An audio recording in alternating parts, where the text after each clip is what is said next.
Hey, honey. Yes, Barry? Let's get out of here. Where are we going? Where do we always go?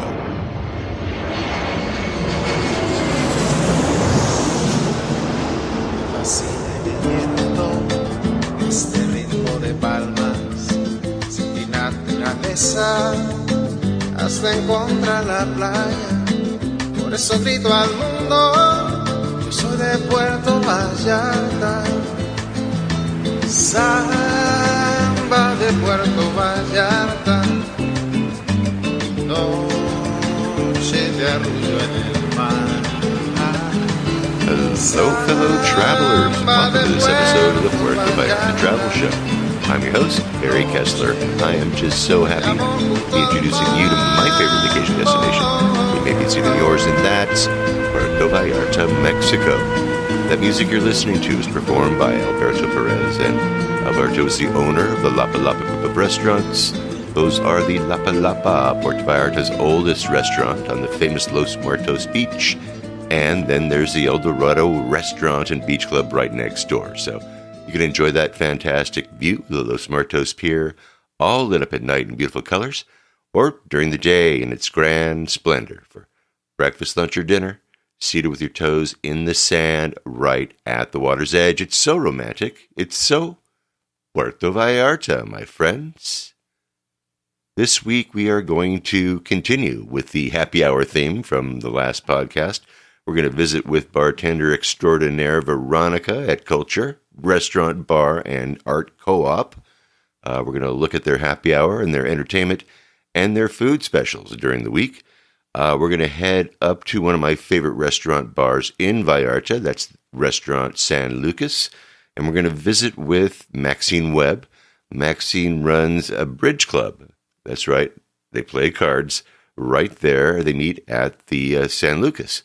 And we're going to see all about that. We'll also go to one of my latest meetups that we had at Nacho Daddy, where we met Manny. Manny is Manuel Rene Rangel Inda. He told us, among other things, about his food tours called Spicy Vallarta Food Tours. Manny's a really nice guy. We'll be hearing from him. I also caught up with our friend Maya, who's running a churro machine at Puerto Magico. We're going to find out what's new at the port from Maya. But before we get to all that fun, let's see what's happening this week in Puerto Vallarta, the 27th day of May, 2024. My wife and I are back in Los Angeles after our latest trip to Puerto Vallarta, and we can't wait to go back. We stayed in Pitial with Ray and Debbie, our Canadian friends, as has been our usual modus operandi over at their casa in the hood over in Piti City. Let's see here. It is Restaurant Week in Puerto Vallarta.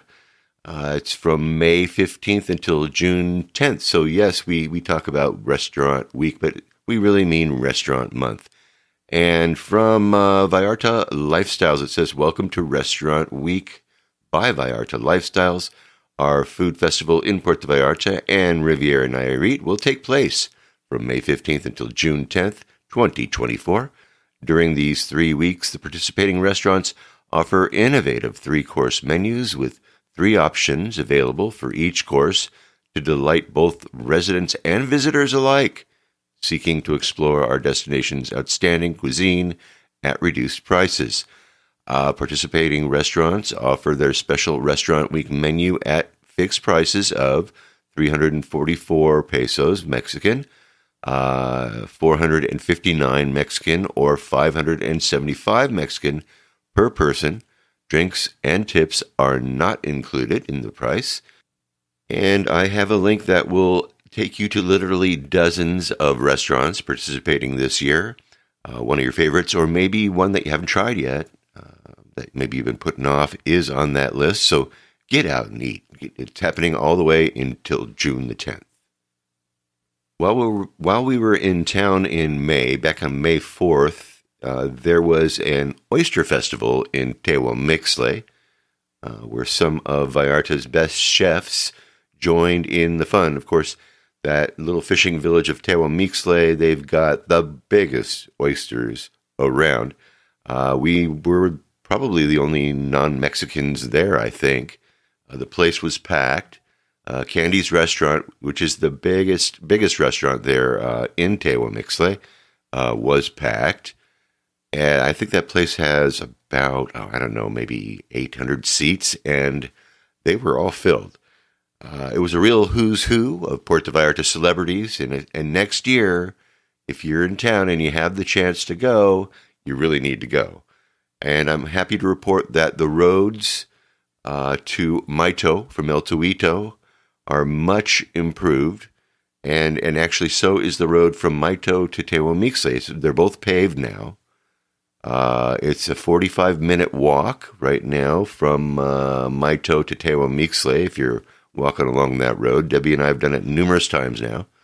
Now, there's some hills to climb, and it can get kind of hot out there, so if you do want to walk that road, make sure you bring some water or some beer or both, just so that you can take a couple of swallows on the road. Chances are, by the way, that you'll probably meet some beachgoers, and they'll urge you to hop in the back of their truck, and actually, we did that.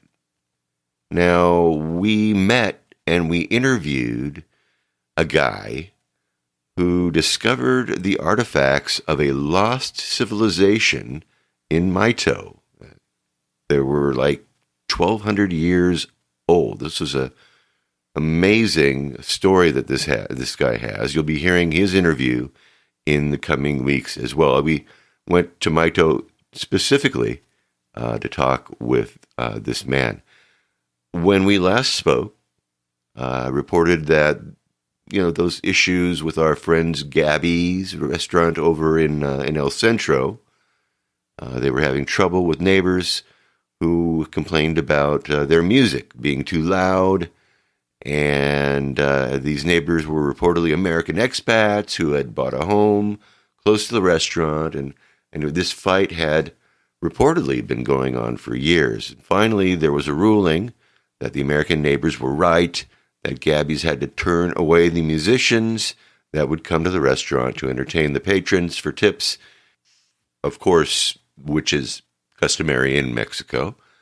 I mentioned that the story made Mexican national news, as has another similar story from Mazatlan, and the Mexican president even had something to say about this gentrification issue. There was a clip from his Mañanera, which was popping up all over TikTok, and saying the president of Mexico stated he's going to begin deporting illegal American immigrants due to their gentrification and all the chaos that's been happening lately. He says in places like Mazatlan and Durango and Puerto Vallarta. And this is interesting. This is from Vallarta Reporter Online. While many Mexicans have taken to social media to comment on the increase in the number of U.S. citizens living in Mexico, President Andrés Manuel López Obrador, AMLO, raised the issue directly with the United States President Joe Biden. However, the conversation between the two leaders wasn't an overly serious one, AMLO revealed at his Monday morning conference. With a wry smile on his face, AMLO remarked that he told Biden that his government was thinking about being more rigorous in the issuance of visas to Americans. Of course, that happens to be true. Let's see here. Before breaking into a hearty laugh, he added that he told the U.S. president that he was thinking about reserving the right of admission for Americans because Mexico is paradise, Eden. When a reporter sought to confirm that he had been joking with Biden, AMLO responded, yes, because we have a very good relationship. We're brother nations. We are neighbors. While recounting the conversation with Biden, AMLO remarked that large numbers of Americans are coming to Mexico City because it's one of the most beautiful cities in the world. We are all aware that a lot of Americans are coming to Mexico City to live, to the whole country, Yucatan, Jalisco, Baja Sur, he added. They're building their houses, many of them, AMLO said.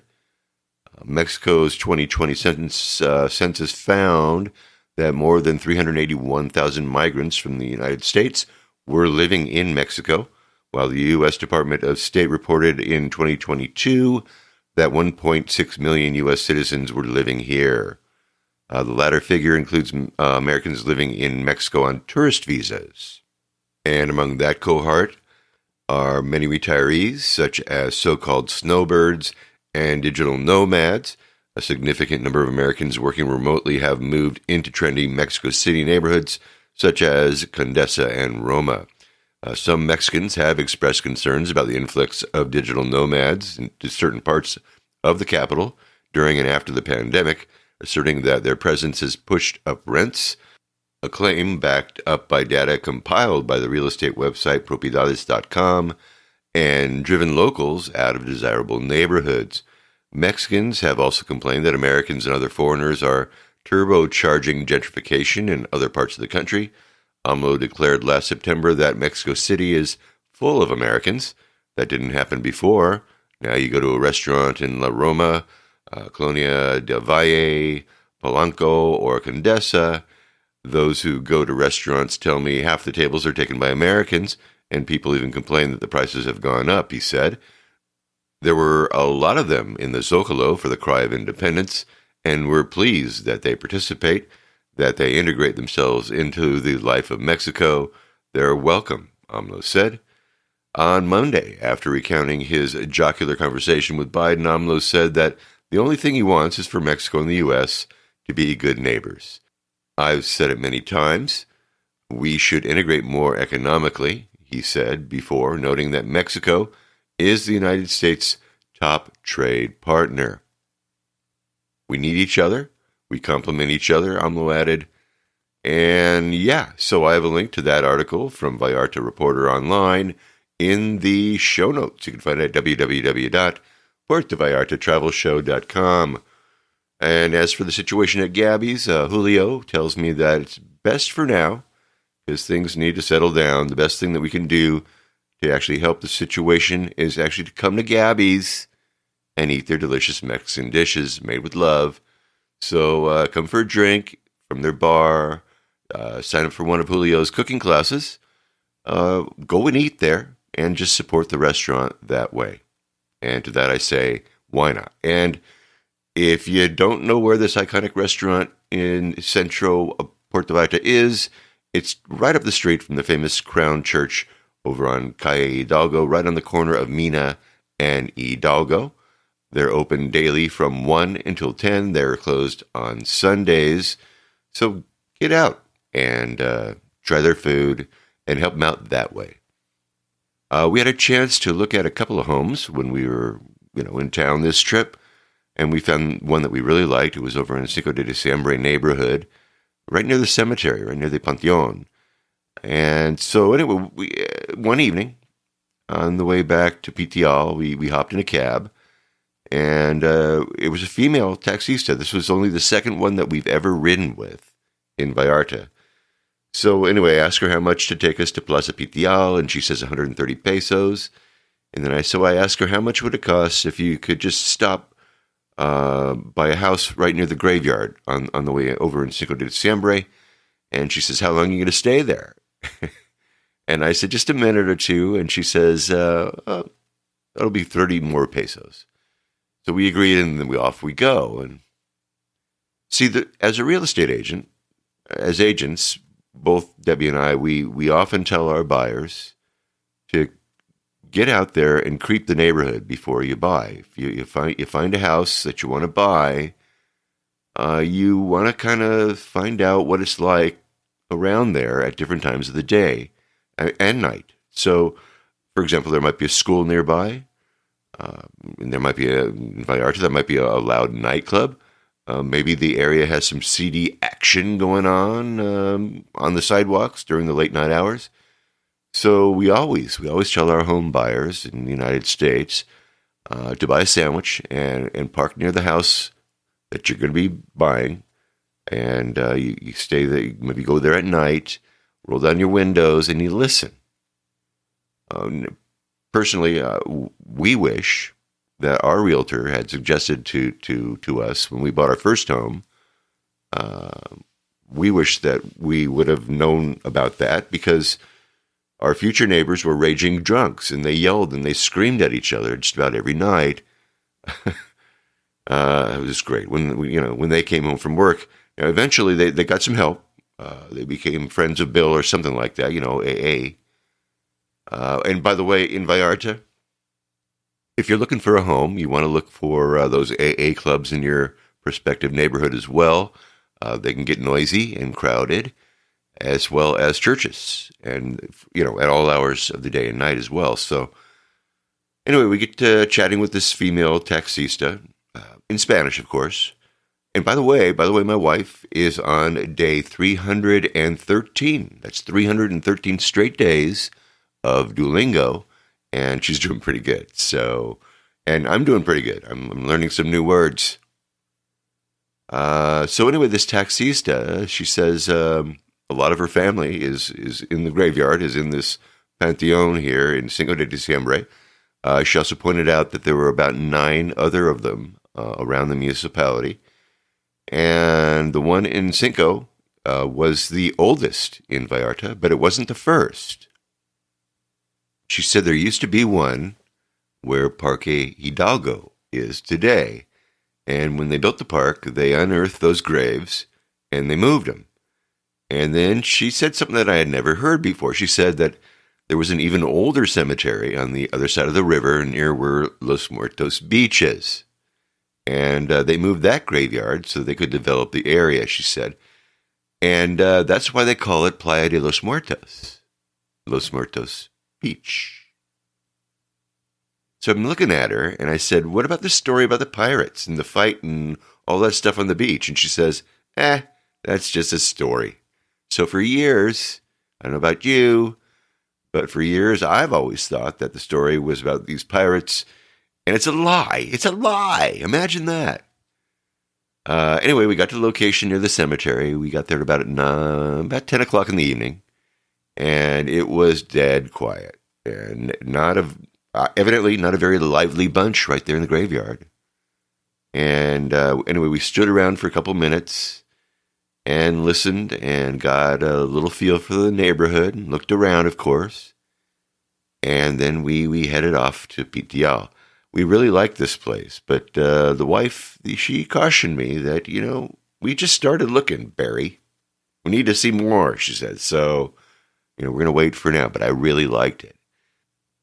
So during this stay, Debbie and I did a lot of walking. We actually walked from Pitial to Cinco de Diciembre once. Took about 55 minutes. We were pretty thirsty, so we stopped into restaurant Rio Grande for some popcorn shrimp and their killer margaritas. And I'm going to tell you right now, they are still the most deadly margaritas in Puerto Vallarta.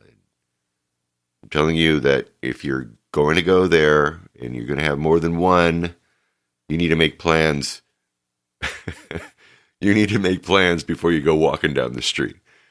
We took some of our own advice this time down. We ate lots of late breakfasts, and we shared lots of mid-afternoon meals, and then we used the happy hour board. We used that on our phone. We picked a happy hour that was near us, and then we went in search of the best margarita in Puerto Vallarta. And one of those places is a place that we've been to before, as a matter of fact. It was back in November of 2019. Wow, those were the days.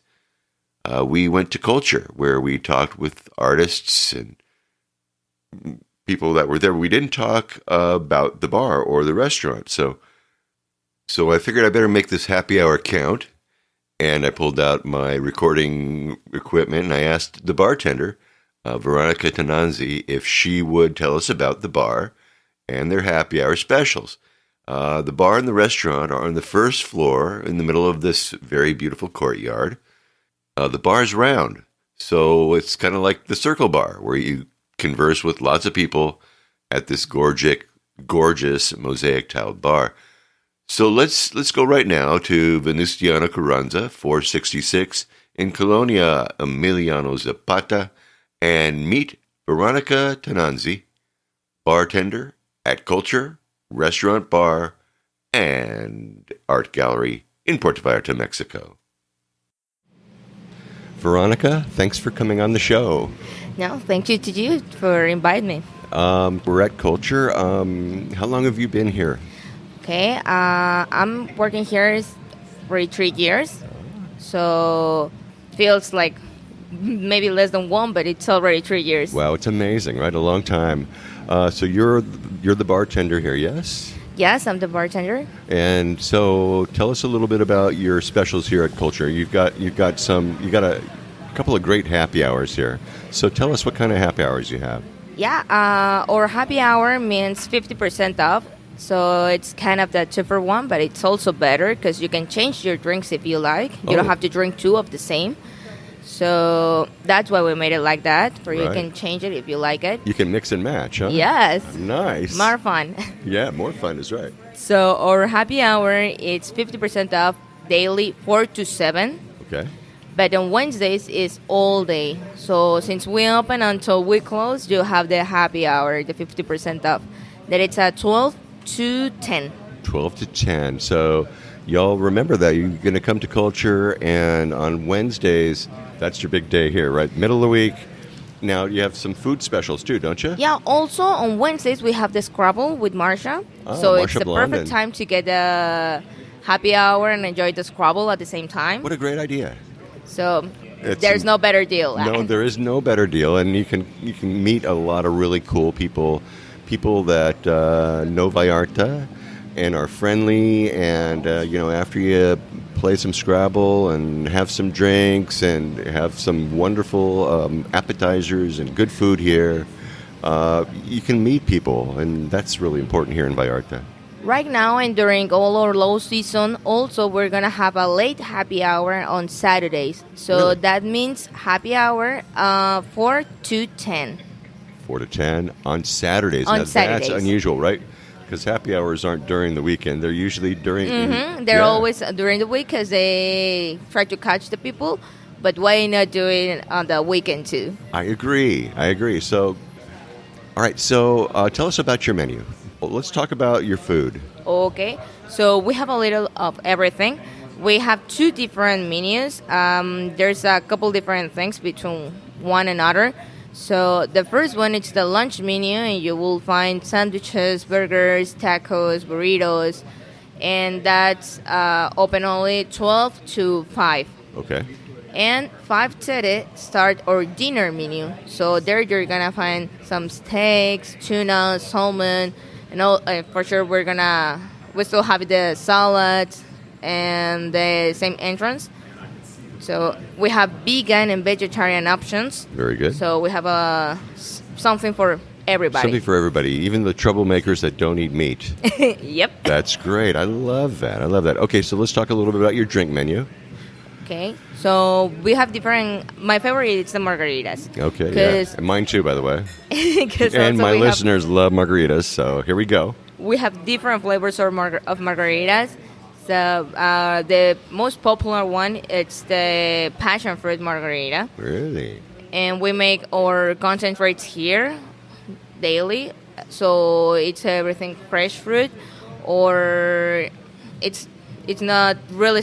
Our concentrates are not really sweet because we made it here. The strawberry one, we have passion fruit, we have hibiscus. Oh, that must be delicious. Maybe a little sweet, huh? Just a little bit, but if you like, we can add no more sugar on the margarita. So the skinny margarita is always an option. All right, so wait a minute. Let's talk about this thing about the skinny margarita, because I hear it all the time. What's a skinny margarita? Skinny margarita, it's a margarita without sugar, but the thing is that here at Qulture, if you order a lime margarita, will be always skinny margarita because we don't add any more sugar to the margarita. But the orange liquor, it's sweet. So, the triple sec. Yeah, the triple sec. Yeah. So what we do, if somebody asks for a really skinny margarita, Super skinny, we put less triple sec, but a little bit more of tequila. I mean, to have the balance on the alcohol, is same alcohol, just a little bit less of one and more on the tequila, for we can have the same same alcohol. And in other words, But the less same sweet. results, right? Same result, just less sweet. Wow. Okay, that's really cool because I hear skinny margarita all the time, and I go, "Wait a minute, what the heck is a skinny margarita?" And because in many places they add sugar on it, so that sometimes it's too much. Yeah. Oh wow. Okay. Well, really cool. Okay. So, what are your hours daily? We open at noon, so we're open daily, 12 to 10. 12 to 10. So, no days off. You're here No all days the off. time. Just holidays. Right. Sometimes we close, like last May 1st, we close. But it's not really coming to, normal, we open daily. All the time. All the time. All right.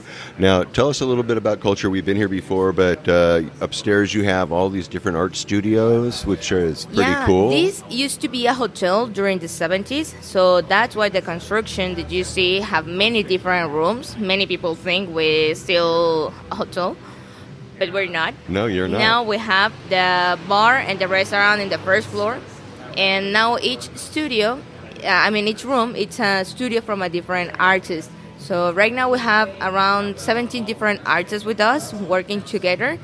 Everybody have their own studio, and some of them work on their art here. Some of them just use it to display. Right. But if you walk around, you can find many different styles. Now, if an artist doesn't happen to be there and you're like walking around and you see something that you really like, how does that work? You just need to contact the artist? How do you do that? You can do it, but we make it easier for you. Tell me. Because if you like something, anything you like that it's on the wall, you can take it downstairs with the tag, and you can pay it here at the bar with us. Most of the artists only accept cash because it's easier. Most of the time they're not here to receive the money, so that's why it's easier for them to have it in cash. But some of them also have the option to pay with card. So you just have to ask if you want to pay with card, if you can do it with that artist. You make it really easy, don't you? Really easy. And you make it easy for your artists. And you know what? It makes it easy for you, too. So if you're here and you're having some drinks and you're having something to eat, and while you're doing that, just go upstairs and just walk around. You will see some really great art. And we have a couple artists even sitting over here. I'm looking at one right now. There's always at least one artist here sitting at the bar, and all of them are, they really like to talk with the people who came in.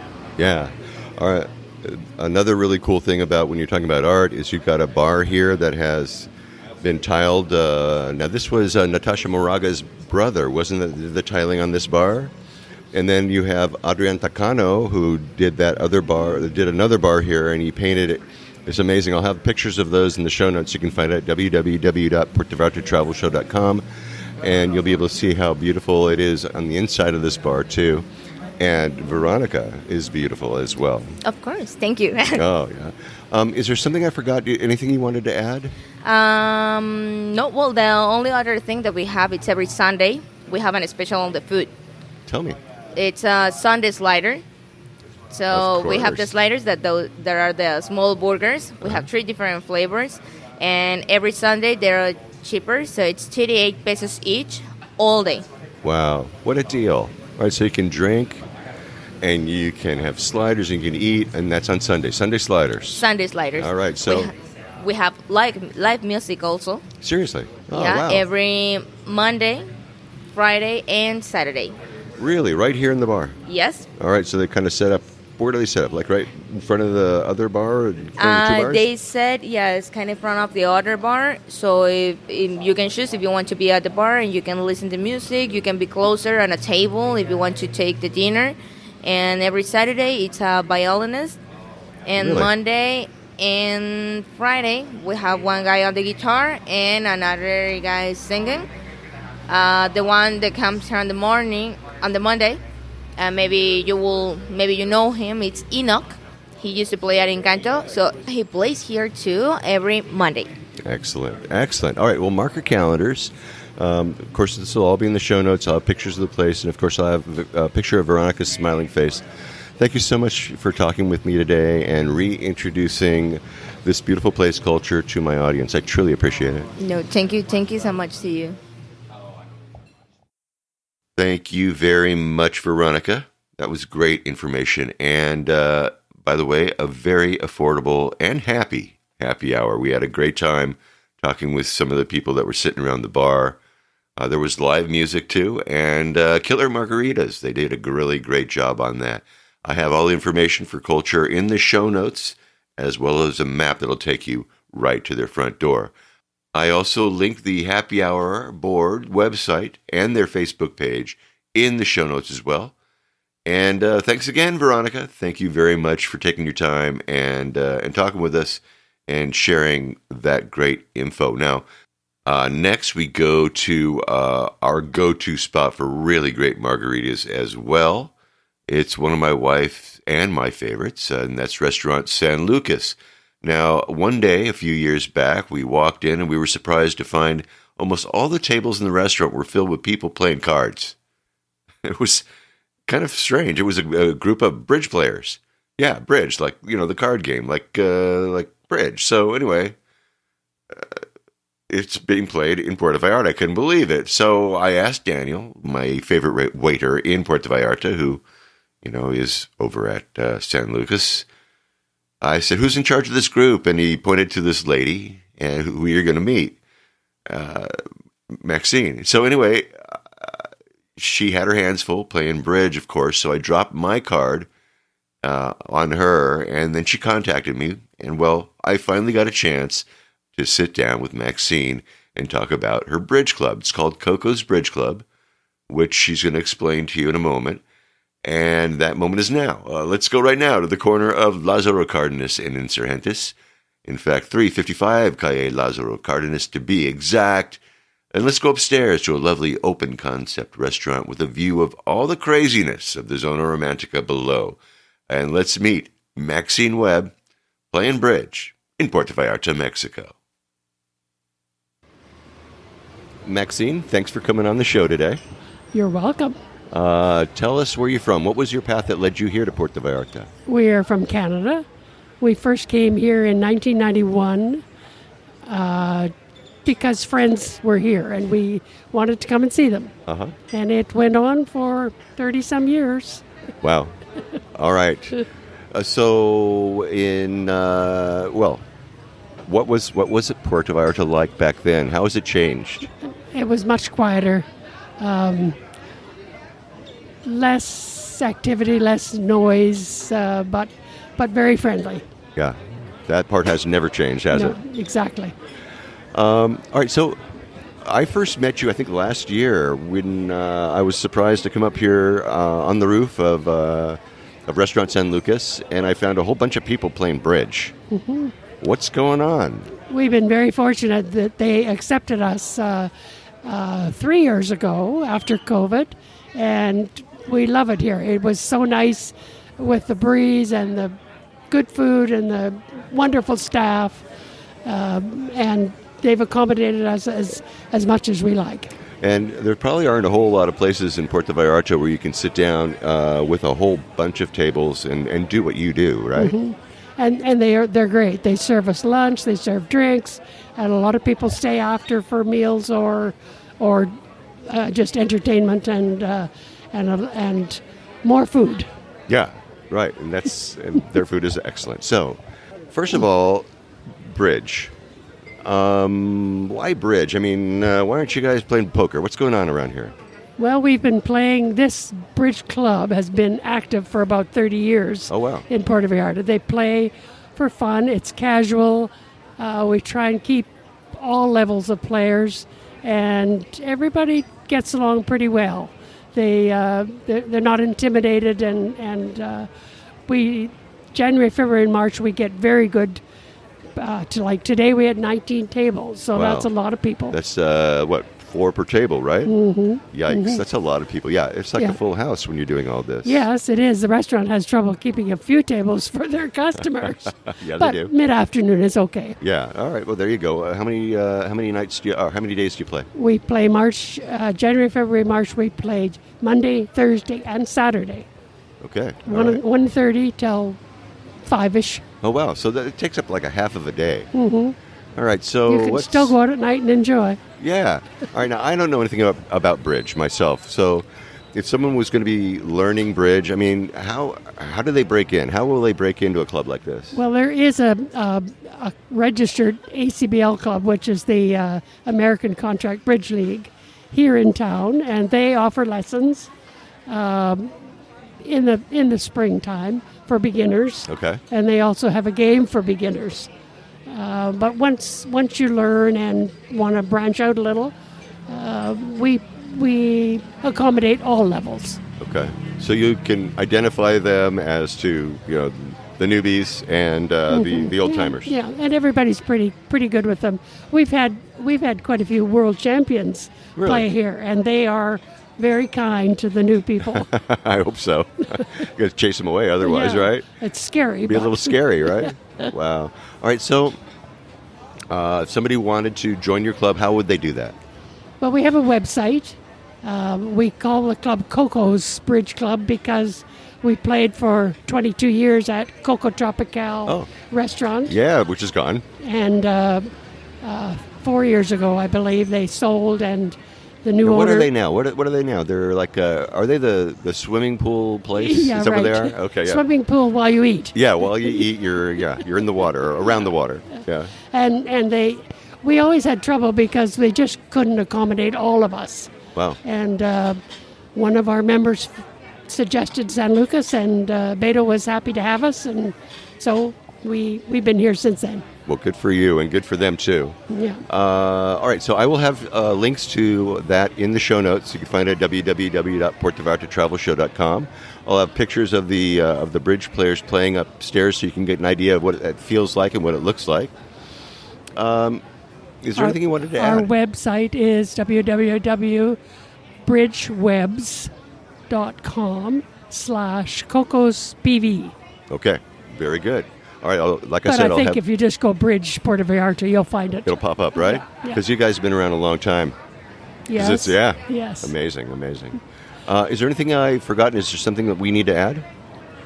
I don't think so. I think we're not a registered club. We're just a have fun, but good bridge club. Yeah.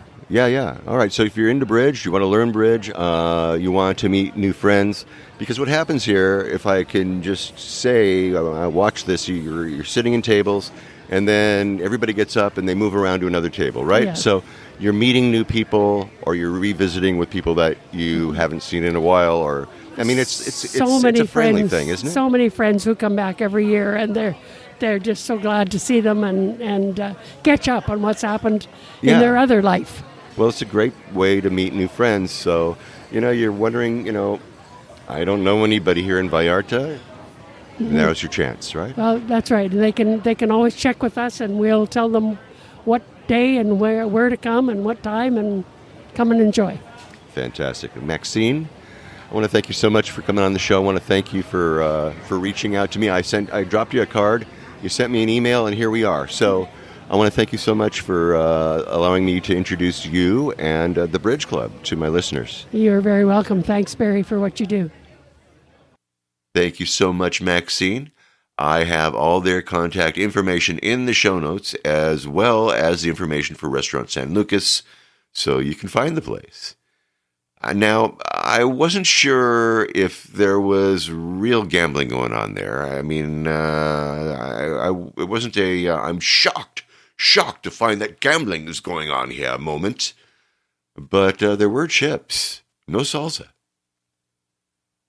There was drinking going on, though, and those margaritas are delicious. Make sure you get over to Restaurant San Lucas for their delicious margaritas. Now, next we're going to be heading to the port. We're going to go over to Puerto Magico, or Mexico, as they say here in Mexico. We're where the cruise ships dock. Where our friend, the youngest interviewee that I've had on the show, as a matter of fact, she's coming back. She's going to tell us about her newest project. So let's talk with Maya Curtis at her churro making booth, where she's making churro donut holes in Puerto Vallarta, in Puerto Magico. Hey, Maya, thanks for coming on the show again. Hi, thank you. Right now we're in Puerto Magico, and you've got a mini donut stand here, but it's not really donuts, is it? No, not really. We have a mini donut-like machine, but right now we're cleaning it. It's not really working right now. But for now, we're doing kind of like donut holes made with a churro batter, and they have like cinnamon sugar on the outside. So they're basically just that, churro-flavored donut holes. Okay, so and you basically you're deep frying them right here, and you have a special recipe for this? I mean, they're kind of soft on the inside, a little crunchy on the outside. Yeah, well, churros are like that they're supposed to be crunchy, but because I added like more liquids and less flour, they're not as thick, and they inflate and with the steam, so more water and they steam up and they become a lot fluffier, I guess, softer, but it is basically just a churro recipe. Well, it's really good. And then when you talk about a churro recipe, like what do you put on the outside of a churro? What is that? What's the mixture like? The outside, it's literally just cinnamon sugar. More sugar than anything, but yeah, cinnamon sugar. Cinnamon and sugar. Okay, very good. All right. So, how long have you been doing this? So you're here like all the time, and well, I started the 16th of January, and I'm here every day except for Sunday from 8 a.m. to 8 p.m. But we close at 7, just the other hours to like clean up and stuff. But yeah, until I get more help, right now I have to be here all day. Oh wow, that's a lot of time. So you're looking for help. You're looking for some Mexican help, right? Any help, really. More than anything, just as long as they can speak English and Spanish. But if they only speak one, either way, I can help with the other. But honestly, right now, any help is needed and appreciated. Okay, well, if any of you are out there and you have like a neighbor, you got someone that you know maybe that has a young person at home. It could be an older person too. I mean, it pays pretty good, I'm sure, for them, right? Yeah, well, there's a couple different options for actual like pay. It can be like a set amount per hour, which is negotiable, and it would have to be talking with the person, or it can also be minimum wage plus a commission of each sale, like probably around like 10% commission of each of your sales, which can be a lot depending on how much you sell. All right, very good. All right, well, this could be something for somebody that you happen to know, neighbors or friends, maybe looking for work, and and this would be a really great place to be. You're right in Puerto Mágico. You're surrounded by, well, you got cool breeze coming through here all the time, right? And you've got all these nice shops. Tell us about some of the places in Puerto Mágico that people can come visit if they're not like on a cruise ship. Sure. Well, for example, there's Cacao Magico, which is a chocolate shop. It's all artisanal, and it's from here in Puerto Vallarta, and they have chocolate shop, like chocolate making classes, where they take you through the process from the cacao pod to a chocolate bar. And they also have shorter lectures just kind of explaining what they do there, what they sell, and they give you like samples of the chocolate. And honestly, it's really good chocolate, which also, with the purchase of one of the bags here at the mini like donut churro holes, they give you a cup of coffee, which they also sell for a bit cheaper than normally. And yeah, so they have coffees, teas, and the chocolates. Okay, so now what other shops do they have around here? They have a shop called Casa Mexicana, which has a lot of different like Mexican souvenirs and like knickknacks and stuff. And they also have one called Regions, which is also Mexican art and crafts, and it's honestly really nice. There's also a really interesting tequila shop where they have a ton of different tequilas, which are like less alcohol percentage. Some are like 18%, but they have really fun flavors like cinnamon and chocolate, and I don't know what else. But yeah. Nice. There's some great flavors and some choices, probably things that you won't find in town, right? Yeah, there are a ton, and like most tequila stores don't have all these like more interesting or fun flavors, but they do here. Excellent. Also, in about 2 months, on the 1st of April, a giant butterfly exposure is opening up here in Puerto Mágico. So it's going to be being able to walk with like 40,000 square feet of butterflies, and they're also going to have a VIP section and a cafe area to get food and drinks, and it's going to be honestly really, really nice. Can't wait. I can't wait. Well, you'll be helping us out. Take some video for me and send it out to me, will you? Yeah, of course, of course. Well, very good. Maya, thank you so much for coming on the show today. Once again, I really appreciate your time.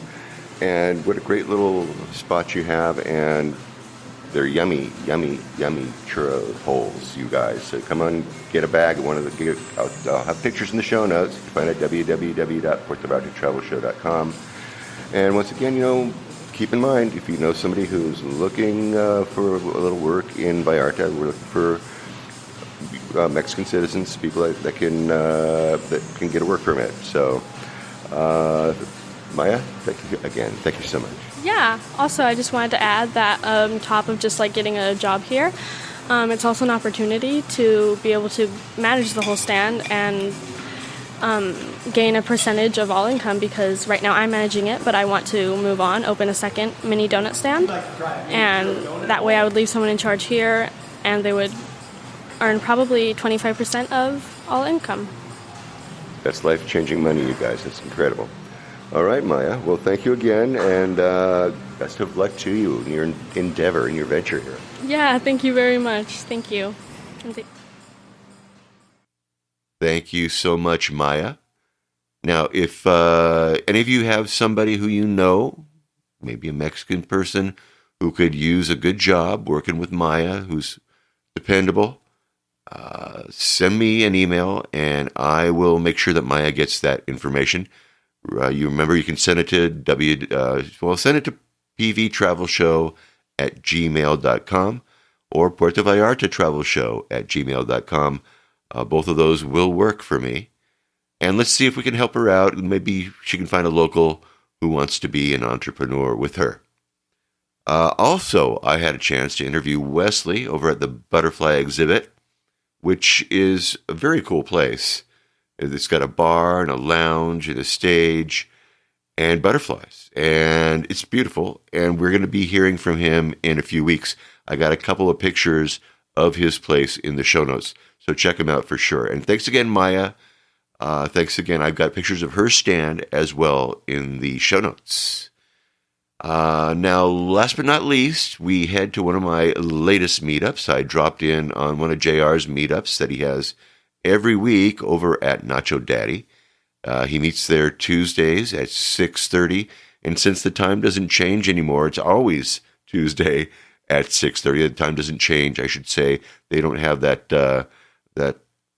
daylight savings time thing going on in Mexico anymore. So JR is there again Tuesdays at 6:30, doling out information to anybody who stops by with a question. He might even give you a couple of opinions, who knows. But he's that kind of guy. So at this particular meetup, I met a very nice young man who does food tours. His company is called Spicy Vallarta Food Tours, and I think you're going to really like Manny. So let's go right now to JR's meet and greet at Nacho Daddy, located at 287 Basilio Badillo. And let's meet my new friend, and yours, Manny, Manuel Rene Rangel Inda, with Spicy Vallarta Food Tours in Puerto Vallarta, Mexico. Manny, thanks for coming on the show. Thank you for having me. Thank you very much. Tell us a little bit about yourself. Where are you from, and what was your path that led you here to Puerto Vallarta, Manny? Okay, so it all started roughly about 50 years ago when my family was here in Pitillal. Oh, really? See, that's where it started. So in Pitillal, my mom tells me stories of when she was younger. She would pass through the Versailles neighborhood and go and sell keychains to the tourists on the beach. Really? Yes. Huh. So a long time ago when Versailles still had haciendas. Yes. And not there anymore, right? That's how my family first started in Puerto Vallarta. From here, we migrated south to Melaque, about 3.5 hours from here. Okay, so tell everybody about Melaque. Melaque is a small fishing village, right about 10 minutes from Barra de Navidad, which is another bigger fishing village for us here. And it's really, really small, maybe about 5,000 to 10,000 people. So it's kind of a quiet little town. Very right? I mean, quiet, you wouldn't expect like to go walk out and find bars and all kinds of crazy stuff like you would find here in That Puerto is Vallarta, correct. right? No, not that many activities to do. Okay. And actually, it was famous maybe about a month or 2 months ago. There was a shark attack. Oh yeah, I heard about Yeah, that. Oh, yeah. so that and that went totally all over. I mean, Yeah. it was a national Viral, news. yeah. It Wow. went, yeah, and so that's when it became popular, but not in a good way. Not in a good because way. people did not want to go to Melake after that. Right. And just recently started picking up just little by Okay. little again. Oh Yeah. wow. All right, so tell us, how do you get to Malake from Puerto Vallarta? You go through the 200. It's almost on the coast the whole way, and it takes about 3.5 hours to 4 hours if you go on car. By bus, it's about 5. About 5 hours. Yeah. And the bus you get over at the bus terminal here near the airport, yeah? That is correct. Uh-huh. Okay. That All is right, so correct. if you want to go to Malake, if you want to go to Barra Navidad, I mean, these are places that from Puerto Vallarta, they're easy to get to, actually, and they're not that expensive to go to. No, right? the bus ticket costs 350 pesos. Right. $15, $20 Yeah. for a bus ride. That's correct. And then you're there, and I'm guessing that to stay in Malake or even Punta Perla, for Yeah. example, it can't be that expensive, right? No, per night. no.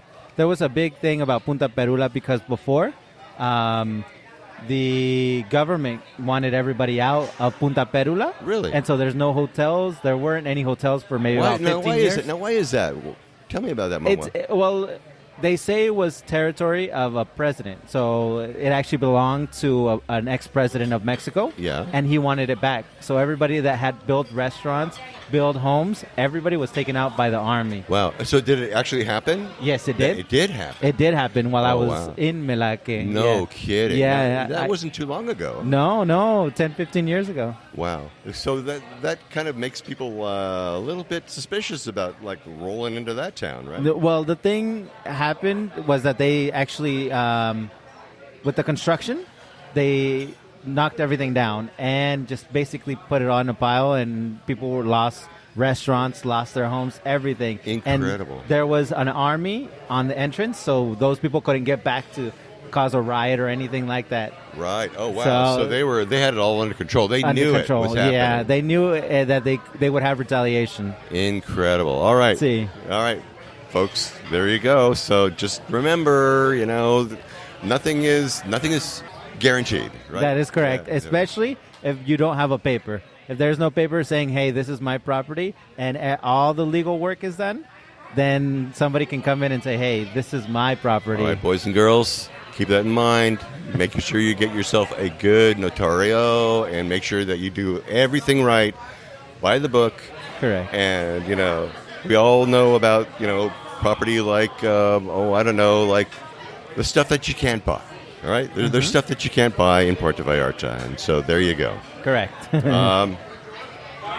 Let's talk about when you came here, what did you do? What did you do to make a living? So, first I wanted to tell you how it is that I was born in Melake. Yeah. I was please. born there. Yeah. At about 11 months, my family moved to the States. So I basically grew up speaking English. I actually went to school, kindergarten, speaking Spanish at home. That's the only language I knew. Yeah. And so till this day, I still remember I got to school and I cried because I didn't know what they were talking about. Oh, my God. That must have been incredible. Yeah. When you got to the States, how old were you? 11 months. You were 11 months old. So Yeah. you were kind of thrown into like an entire different culture. Yeah, right? that is correct. Wow. Yeah. And from there, so I went all the way up to community college. I was 22 years old when I moved back. I moved to Melake for about 1 year, saw that there was nothing to do there. I mean, if you want to relax, that's probably a better place to relax than Puerto Vallarta. Just sit on the beach all day and do nothing. Yeah? Yeah, I was there should say so. for a year, and then I came to Puerto Vallarta. Okay. Sí. All right. So when you came to Puerto Vallarta, Uh-huh. what did you do? So I first started working in the hotel industry. I was a receptionist.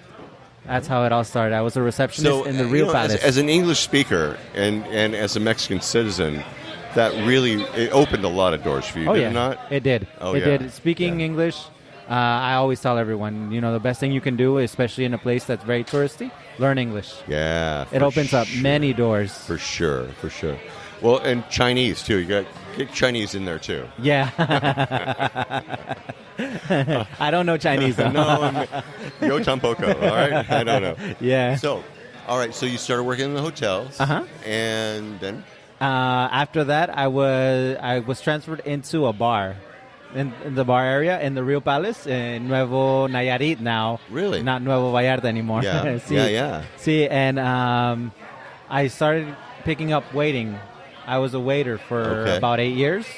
I worked in many different restaurants, like Bistro Teresa, when it was up in the hill. Nice, yeah. Yep, and also when it was down here, and also Bravos. I know Michael. Oh, really? You were with Bravos. Great. Yeah, Fantastic. yeah. I got to also try their Siam, the Thai food. Yeah. I was a waiter there also. I swear I would spend so much money earned there in the same restaurant. Yeah, no. I love that Thai food. Oh, yeah, absolutely. And you know what? They do a great job. They do a great job there. I agree. Both of those restaurants. I Well, do- I agree. fantastic. So, and speaking English, it probably helped you tons once again. Yes. Yeah. I could understand what people wanted. That's the thing. When you understand what people were asking, you would basically be able to fulfill whatever they had in mind in the type of dish that they wanted. Yeah. When you don't know English, you don't really know what they want.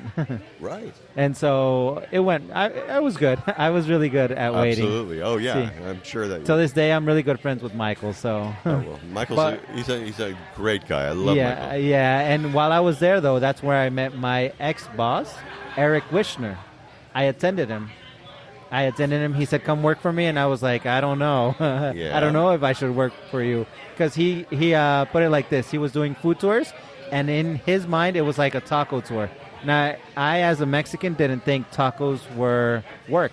Right. No, I of thought course, it it's like every day. Yeah, right? it's like a normal thing, and so I didn't think it would be a successful business Yeah.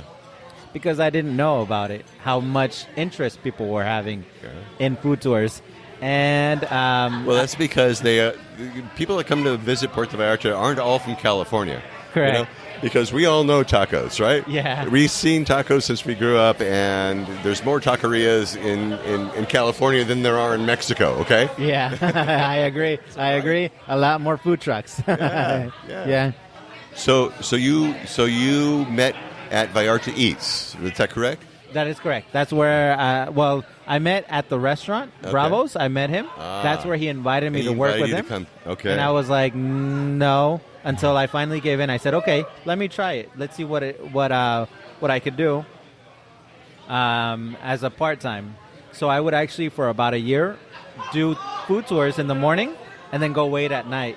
Oh, wow. It was a long day. Oh, wow. Was it ever? Man, Yeah. But you were preparing, right? You were getting ready. Yes, I was getting ready, and I couldn't do both for too long. It was Yeah. just 1 year. I decided to leave Bravos and just start to be all full-time in the food tour. Excellent. All right. Yeah. So when you take people on for food tours, is it tacos or what is it exactly? What do you do? Well, it depends on which neighborhood we're in. But I love to show people food in general. So we do tacos because I think that's the number one thing that people are looking for when they come to Mexico. For example, my mom that lives in Reno, she comes and visits and she's like, I ask her, what do you want to eat? Tacos. Tacos. Yes, of Sure. course. So it is popular, Yeah. tacos. But I also love to show people other kinds of food. Like a good example, yesterday in the afternoon, I had a tour in the Versailles neighborhood where I showed people for the first time pozole. So they've heard of it, but they've never tasted it. So Right. I got to show them pozole. Well, pozole is like it's foreign for many people in the United States and Canada. I mean, it's almost as foreign as like I don't know what is that crazy thing, poutine, that the people over in Canada eat. Yeah. So this is really interesting. So See. yeah, it's all about tacos. Yeah. But it's also about Pozole. other things, Mexican, and right? yeah, enchiladas, sopes, a little bit of everything. Al día too. I love to show people what al día is. It's like a version of carnitas, but Yeah. made with pork belly. Really? Yeah. What's it called? Al dia. Al dia. Like the day of, al dia. Al dia. Okay, the day of. Yeah. Interesting. Okay, so what do they do with this al dia? They make toast everything, right? You Yep. know, tacos and whatever, burritos, whatever, right? Correct. But it's primarily just tacos, and Okay. depending on who you get it from, they make it different ways. I'll give you a good one to go and visit. Okay. Puerco de Oro. A lot of people have heard about it.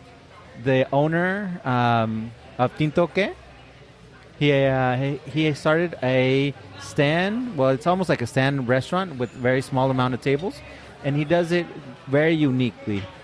3 days to make it. It takes 3 days to Really? make the al dia. What they'll do is pork belly. Right. What they'll do is they'll actually bathe it with salt. So they'll do like a salt bath for 1 day. Right. The So they're next- curing it a little bit. Yes, Right? that is correct. Taking all the humid that's in it. See, Uh-huh. and the next day they'll actually cook it in an oven. See, and then after that they let it sit overnight. The next day after that they'll deep fry it in lard, almost like carnitas, Wow. Yeah. and it makes it get crunchy on the outside, and then they serve it in a taco. Wow. All 3 right. days to make. 3 days. It's Yeah. a lot of work. I agree. Yikes. All right. Well, see, this is the kind of love. People say, they come to Puerto Vallarta and they say, where do I get the best food? And really, you get the best food where the people eat, don't you?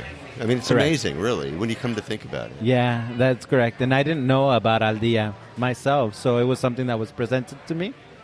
But I grew an interest for Mexican food in general because I love learning. I love learning about the gastronomy in Mexico. Yeah. So where is Puerto de Oro? Where is that? In Versalles, on Versalles. España. Okay. Calle All right. Well, España. I'll have that in the show notes. You'll be able to find that at www.puertovallartatravelshow.com. As you know, so when people want to find out, when people want to take a tour with you, walk us through it. I mean, what do they need to do? First of all, they need to get in touch with you. How do they do that? Correct. My website is www.spicyvallarta.com. SpicyVallarta.com. I'll have that on the website too. That's how it all gets started. But I'd love to share why we got the name Spicy Vallarta. Let's hear it. See, so one of the biggest things that people relate to Mexico is spice. That's the number one thing. Even though we're not the number one exporter of chilies, number one is actually China. We're the number really? two. Yeah. No, I didn't know that. Yeah, so I always thought, chilies were supposed to be spicy, always. And for the longest time, I didn't know that we use 90% of our gastronomy uses chilies. And I always thought, well, that doesn't sound about right. I thought it's supposed to mean it's spicy. So they Yeah. use it for flavoring more than anything. Because I can only think of two dishes off the top of my head that are supposed to be spicy. Okay. Number one is moles. Moles uses chilies to make. And number two is aguachiles. Yes. Those are the two. Everything else, people add peppers to make them spicy. Interesting. Or sauces also to make Really? them spicy. Okay. Who knew? Yeah. So Yeah. that's And the you know, idea. And of course, just as people who are familiar with taco stands, taquerias, is that a lot of times it's the salsa that makes the meal, right? That's correct. Yeah. Uh-huh. Anybody can just grill meat. yeah. Anybody. And right. so what you put on top is what makes the difference. Right. All right. So remember, though, if you want to take a tour, you want to go to all these wonderful places, you know where to go. Spicy Vallarta. That's Sí, right. That's Spicy right. Vallarta. Spicy Vallarta. Yeah. All right. So they get a hold of you first of all. They make a reservation. That is correct. Whatever they want to do it. I have different set times, 9:30, 12:30, 3:30, or 6:30. I mean, you can choose what time you would like to do it. And then what day you would like. And you can check out there. I believe there's PayPal option too. And we meet up. And after that, we'll go 2.5 hours to 3 hours, depending on which neighborhood it is. Wonderful experience I had last night. Actually took about 3.5 hours because we were in a great new hidden restaurant called El Chinelo. Okay. Have you heard of? No. Tell me. Sí. So Chinelo were the indigenous people that were actually making fun of the Spanish, how they dressed. And so they would put on No way. different clothing and also masks to imitate. Wow, that must be wild. Yeah. Well, how about the food? Oh, yeah. So one of the dishes that they offer is actually the grasshoppers. Oh, really? Yeah. Oh, I knew we were going to talk about bugs. Okay. All right. Go ahead. All right. So grasshoppers. Yes, All right. grasshoppers. And they also, so their kitchen is basically pre-Hispanic. That's how they mention it. It's pre-Hispanic. So they also do squash blossom and huitlacoche, which is like a corn fungus. Wow. So this is like really unusual stuff. I mean, this is not stuff that we eat in the States. I mean, this Correct. is like bugs and flower blossoms and all this other stuff. Correct. No way. Yeah. So, but you're able to show people that come and visit that, hey, this is cool. Yeah. You can eat this. Right? Yeah. And the guy actually loved it. He loved the grasshoppers. Well, it was crickets, I believe. It was crickets.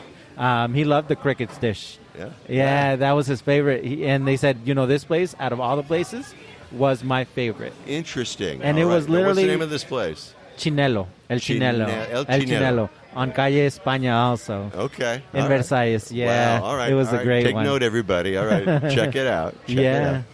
All right. So, what other things will people expect when they go on a tour with you? Sí, agua frescas too. That's another thing that people are Yes. discovering. You know, what's really important, I think, and it is so. I'm so happy that you talked about this, because aguas frescas. When you come into a restaurant, a Mexican restaurant, they're first of all the most economical, and secondly, they are a big surprise, aren't they? Correct. Yeah. They are a big surprise, and people didn't know. I always mention it like this. We don't like plain water. It's too plain. There's no flavor. So we add things to it. Yeah. And it can be vegetables, fruits, seeds. My favorite agua fresca till this day is from Marisma, another place that we go to also, where they actually do it oatmeal and lime. Seriously? Oatmeal and lime, and I swear it tastes like lime sorbet. Wow. Yeah. Oh, who would know? Yeah, who would think about this? Well, so they make this at Marisma? Marisma. But mind you, agua frescas are only that day. So it could be that they don't have a specific day they will have that. And the one that's most common, I think people know of, is hibiscus. Hibiscus seems to be, the most popular one and the most asked about. People want the hibiscus agua Yeah. fresca. It always tastes yummy. It does. And it's always that nice, that nice color. That Yeah, nice, and that's purple what makes color. it a little bit difficult, is the balance. You have to be able to balance the tartness, the sweetness, and also not too much water, because it can sometimes taste Really? watered Yeah. down. Yeah. Yeah. Interesting. Very Yeah. cool. Yeah. All right. So on this tour, so you're doing that. You're going to all these places. Uh-huh. We're talking about what you're drinking. We're talking about everything else. But what do you tell people when they come to a taco stand? You probably tell them, hey, don't be afraid. Yeah. Just eat, right? Yeah, I think that's the number one thing. Yeah. When people book the tour, I think that's what they have in mind, that they're going to try something that they maybe not have ever tried. And that's what I want to show them. I want to show them something that they don't have to be afraid of to try. So I do tell them, don't be afraid. Yeah. Try it. And you can come to Puerto Vallarta and live on taco stands the entire time you're here. Yeah, breakfast, lunch, or correct. dinner. Correct. People are saying things like, oh, it's expensive. Everything is so expensive. You know what? Eat at taco stands. Yeah. I agree. You'll get the greatest, experience. I agree. And then also one thing that I tell people is that they shouldn't be afraid to try one. Like one of the more unique ones that we try is tacos de cabeza. So head tacos. Yeah, okay, now you're killing me. Okay, let's go. Yes. Let's go. So head tacos. I made it so that I don't tell people what it is till after they have it, because it is a okay. mental block. Oh, totally. Yeah, people don't want to eat when they know it's like head, like an actual cow head. Yeah. It's like I never ate that before. Yeah. And so I don't tell them what it is till after they try it, and once they try it, they're like, that was so good. So they steam cook it. They steam cook it and also put the tortillas in there, so they're soft. Everything is soft. All the meat is soft too. And so they mix it all up. Sometimes you get cheek, sometimes you get eyeball, and I mean all different kinds of things Wild, you get. yeah. Yeah. And then they're all, give me more. Right? Yes. They're all lining up. Yeah. All right, see, this is what happens when you don't tell the truth. Yeah. Okay. All right. Yes. All right. Remember, when Manny says we're not going to talk about anything, you know what's coming. Yeah. You know what's coming, right? Yeah, I'll tell you later. That means it's a special one. There you go. There you go. If you were going to leave town for a day and come back and you know, where would you go? What would your day off look like? So if I was to leave Vallarta, I honestly want to go into the mountain areas because we're so used to being at the beach. And we want to get away from it. So I would go to San Sebastian. That's probably the number one spot that I go to when I'm not in Puerto Vallarta. El Tuito seems to be a little bit far, but I would definitely visit other places. I just recently came back in November from Veracruz.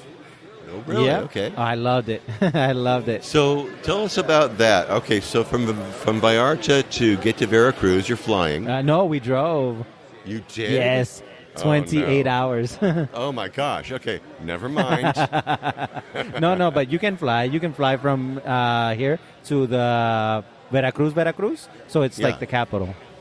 Right, Yeah. right. All right, but you did the drive. I did the drive. Uh-huh. What was that like? It was unique. I have to tell you, it was a lot. Because you're crossing country, though. You're going all the way over That is to the correct. other side. Yeah. So unique as in, like, any crazy things you want to talk about or not? It wasn't too bad. It Okay, was all just a lot of driving. And I remember that I had to work before. So I was actually doing a wedding the day before. Yeah. And it lasted till about midnight. And after that, it was like 2 a.m. My mom says, "Hey, we're ready. Let's go." And I was like, "Okay, Wow. let's go." And so I didn't sleep at all, and I drove after. Yeah. And I got to a point where I was just too tired. A little bit past done. Guadalajara, I said, "You know what? I need to sleep." I slept for about 2 hours, and I said, "I can't sleep anymore. Give me the wheel again." And so I drove again all the way to Veracruz.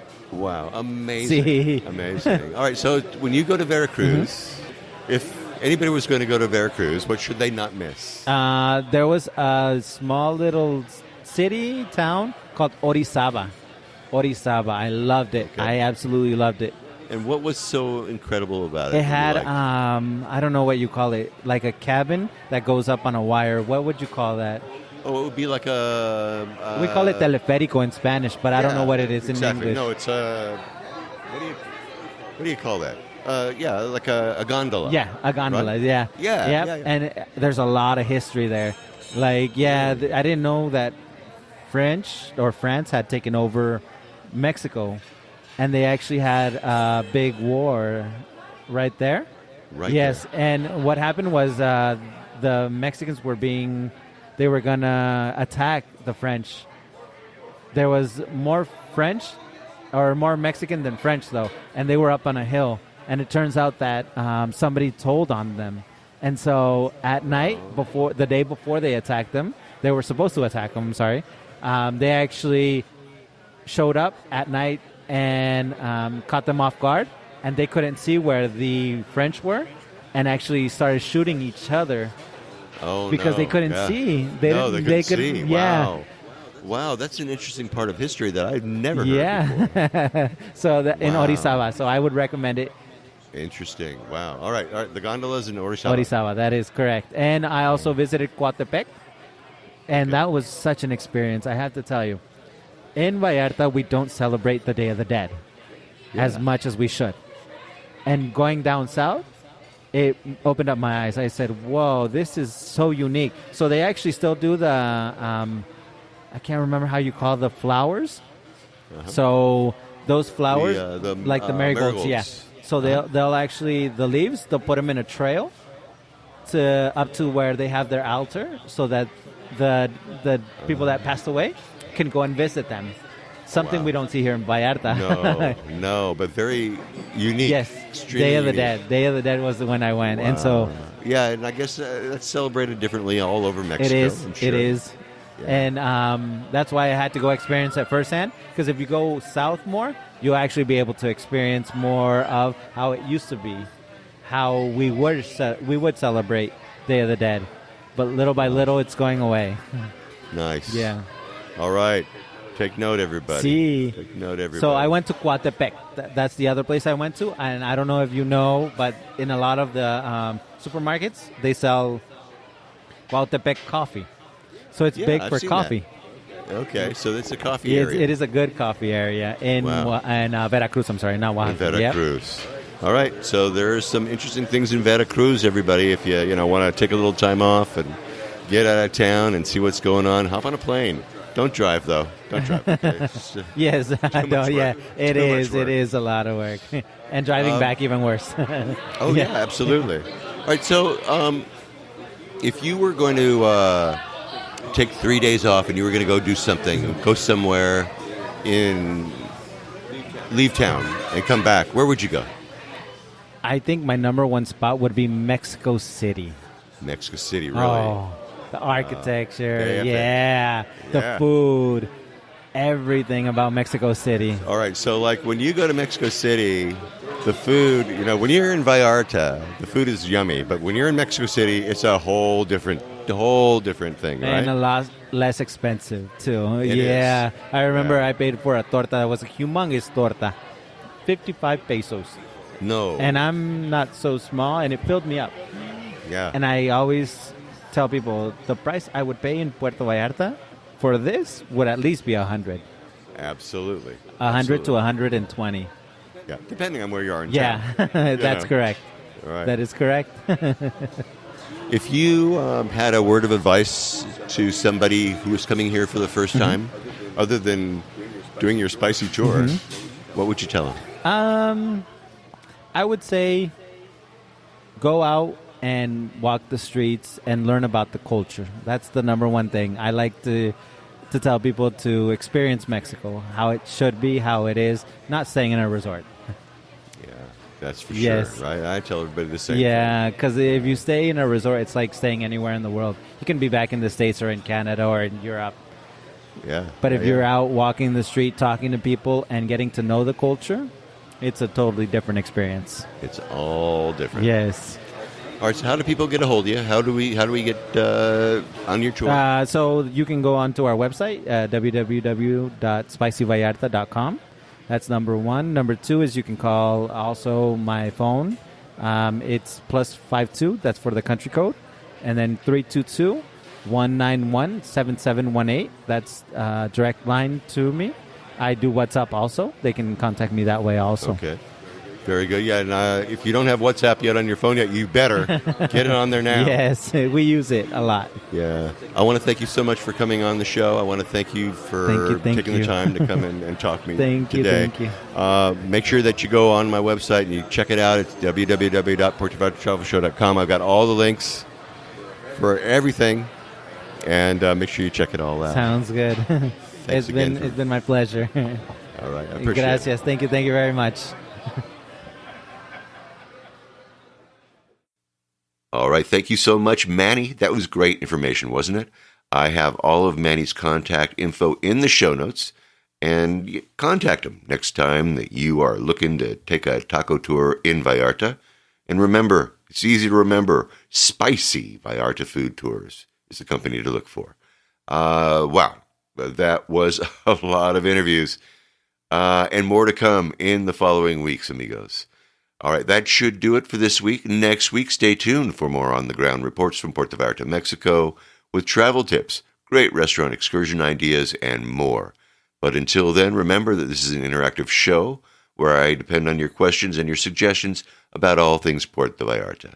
If you think of something that I should be talking about, well, please reach out to me by clicking on the Contact Us tab and sending your message. And remember, if you're considering booking any type of tour while you're in Puerto Vallarta, well, you must go to vallartainfo.com. That's JR's website, and reserve your tour through him right from his website. Remember, this is a value-for-value proposition. His experience and on-the-ground knowledge of everything Puerto Vallarta in exchange for your making a purchase of a tour that, hey, you do it anyway. You're just doing it through him, as a way of saying thank you. Thanks, JR, for being our guide. It costs no more than if you were going to use someone else, so do it, really. And when you do take one of these tours, please email me about your experiences. Maybe you can come on board and share with others what you liked or didn't like about the tour. Again, contact me by clicking on the Contact Us tab and sending off a message. And don't forget, he's got his maps, his DIY tours, and I have links to all of those in the show notes. And once again, if you like this podcast, please take some time and subscribe and follow. Share it with a lover of Puerto Vallarta. Give me a good review wherever you happen to listen. That way we can get the word out to more and more people about the magic of this place, Puerto Vallarta, Mexico. And remember, I made it easy for you to do just that with each episode I create. But if you haven't been to my website, you really need to have a look there. I have the links to the places that we talk about, interesting pictures, and more right there in my blog posts and in the show notes for each episode of the show. So check them out for sure if you haven't already. All right. Thank you, Manny, from Spicy Vallarta Food Tours. I have his contact information in the show notes. Thanks to Veronica Catanzani, bartender at Qulture Restaurant. She can pour a great margarita, you guys. Keep an eye on the killer happy hours that they have there. Check out that happy hour board. And thank you, Maya, for filling us in on your new churro stand in Puerto Vallarta, Mexico, and Puerto Magico. And thank you, Maxine Webb, for telling us all about Coco's Bridge Club that meets at my favorite restaurant at San Lucas, I gotta say. I have links to their website as well, and you can find that at www.puertovallartatravelshow.com. And thanks to all of you for listening all the way through this episode of the Puerto Vallarta Travel Show. This is Barry Kessler, signing off with a wish for you all to slow down, be kind, and live the Vallarta lifestyle. Nos vemos, amigos.